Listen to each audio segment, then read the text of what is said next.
How has your time spent in Everyone Counts Diversity Learning Communities discussing forms of privilege and power affected your role here at WMU? I think it had made me a better advocate. It had made me a better teacher because now, well, already I was doing work in that area because my background is African American studies, so I'm very much, I was already very much familiar with issues related to race, power, and privilege, but now I'm able to advocate for those issues not only on campus but outside of campus as well, and it allowed me to get involved in many community-based activities that deal with, race, privilege, and power. Okay. Have you developed relationships within the communities that have benefited you personally and professionally at WMU? And if so, how? Yeah, definitely. I mean, just talking about the people who are members of my specific learning community, if it weren't for the learning community, I probably would not have come in contact with many of the people I'm working with and I'm brainstorming with and I'm having passionate discussions with regarding race, class, power, privilege. And it also allowed me to get involved in the community because I'm teaching, this is the third year actually that I'm teaching a course for the Humanities for Everybody, which is a tuition-free college level course that some faculty members from WMU teach to non-traditional people from the community who want to go back to school. So it has allowed me to do that. Always good to learn. So at the kickoff event, you spend kind of a day and a half with your development group. Why would you say that that's important? I think that's very important because it gives us the opportunity to work, to do some hands-on work with either a scholar or an activist in this area of race, class, privilege, power, and it's usually during the weekend, so it's not taking away anything from my regular teaching schedule, and because it's during the weekend I can really give it all my attention. And it has helped me a lot because we were given tools and techniques and skills on how to go about discussing and trying to solve issues related to race, power, and privilege, not only at WMU but in the community at large. Could you tell me how much time is required of that, and why somebody committing to that would be beneficial for them? Usually the learning communities, I think they meet for about 2 hours every other week, so in total it's 4 hours a month. I think everybody can carve out 4 hours a month, and usually they're scheduled in such a way that it's either on Friday or during lunchtime, and we provided lunch, so it's just like a lunch break. And I think it's worth it to take a lunch break, get free lunch, and then come and talk about issues we're passionate about, issues that are dealing with social movements, about commitment to things that we believe in and that we want to make a change on campus and in the community. So I think the time commitment isn't really that bad at all. It's everybody can find the time. If you're passionate about something, you will find the time to do it. So that's how a little bit of time, a lot of lunch. Exactly. Right? and being able to talk with other people, really exchanging and discussing issues that are very important to us as a community. I think that's important. It's worth the time. Thank you so much. Thank you for having me. Thank you very much.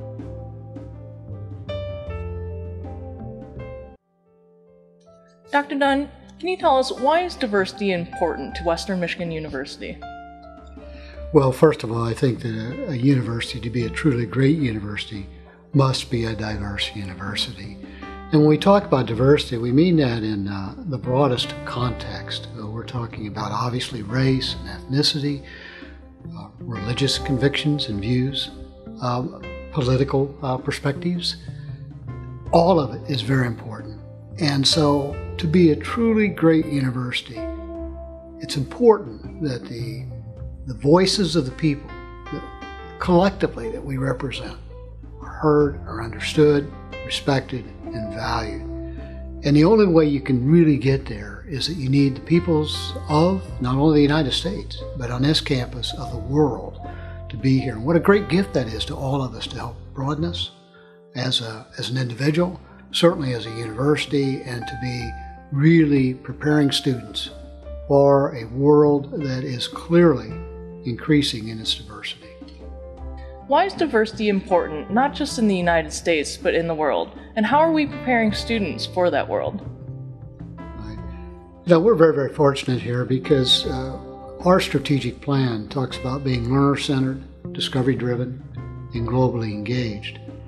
And to be globally engaged, it's important that we have students and others from around the world on our university campus. Currently, we have students from 105 different nations and about 1,800 students. That number's growing. We're happy about that. And we know that we will provide for those students a great education, whether it's an undergraduate or a graduate degree. We know that. We've done that over time, and we can do that. But we also know that people from around the world, when they come to this university campus, they bring their gifts, their culture, their knowledge, their ways of thinking, who they are, and how they present themselves. And so that's the gift they share with us in a way that helps broaden us, improve our ability to think globally, and to also be very cognizant that intellect, creativity, talent, brilliance is in every corner of the world. We're proud of being Michiganders. We're proud of being citizens of the United States. But we also know that it's important that our students learn from others, and also that they know they can compete with anyone, anywhere else in the world, as well as cooperate, obviously. Dr. Dunn, thank you so much for taking time to speak with us today. Do you have anything else to share with us? Yeah, thank you very much. It's been my pleasure, and wow, it's a great day to be a Bronco.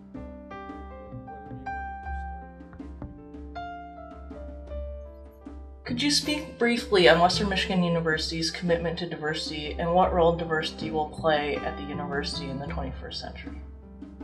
Well, Western made a commitment to diversity and inclusion when this office was created. And shortly after that, when we developed the diversity plan, which is basically the strategic plan for diversity at Western, commonly known as the DMAP. And that was commissioned by the president at that time and included people from all over the campus to help put that whole document together. And it was eventually adopted and supported by our Board of Trustees. So I think Western's made a great contribution to the diversity agenda at Western by virtue of the fact that it is a university document and it's one that we use to guide and direct what we do. So the Office of Diversity and Inclusion really takes the lead and helps the university move in the direction of the goals that were set at that time. But we see ourselves in collaboration with the whole university. It is not just this office alone that has to achieve that goal and those goals, but it's the whole university's goal. What role do you see diversity playing on campus and in the Kalamazoo community at large? Well, diversity on this campus is a way of life because that's what our population is. The university is a reflection of the community. The community is diverse and the university is as well. But not only the university, but that is exactly what's happening in this country. The increasing numbers of people who represent what we define as diversity, and that includes race, gender, it includes the mindset of people, their thinking, how they see themselves, their sexual orientation. All of that is beginning to now be what employers are looking at. That's what the university does, is create people for the workforce. We're looking for the changes that the world is really looking at. This is global. This is not just the United States. So Western, I think, to be competitive and to be a school of choice for people in making decisions about where they want to go on for higher learning is got to be a reflection of the communities that we serve. And the 21st Century Report says that we're becoming a very diverse group of people on this earth, and that's what the university has to reflect. Thank you, Dr. Warfield, for sharing your thoughts on diversity and for your leadership here at the university.